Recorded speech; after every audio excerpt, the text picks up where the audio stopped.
Bonabéry, quartier de Douala. Berceau de rêves brisés et d'espoirs déçus.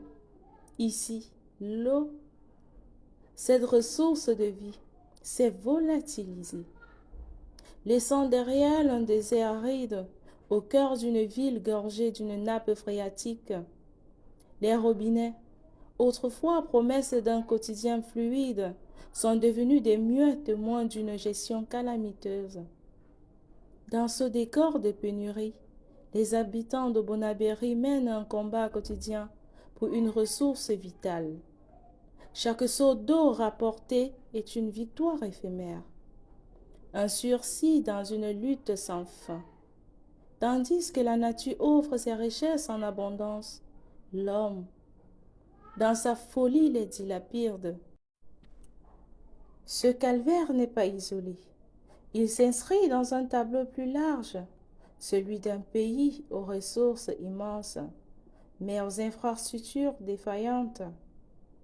Les coupures d'électricité, les routes dégradées, les prix exorbitants des denrées alimentaires, autant de maux qui rongent le quotidien des Camerounais. Le pétrole coule à flot sous nos pieds. Pourtant, les richesses de ce sang noir ne profitent qu'à une minorité. La jeunesse, moteur de tout développement, est laissée pour compte.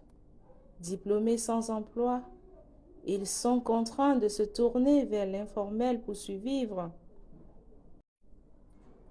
Dans ce contexte, l'État, loin d'être un protecteur, apparaît comme un prédateur. Les impôts augmentent, les services publics se dégradent, le citoyen, réduit au silence, assiste impuissant à la déliquescence de son pays. Bonabéry, oh, c'est le miroir d'un Cameroun à la dérive, un pays où les rêves se noient dans la misère, où les talents s'étiolent faute de perspective, un pays où la promesse d'une vie meilleure est devenue une chimère.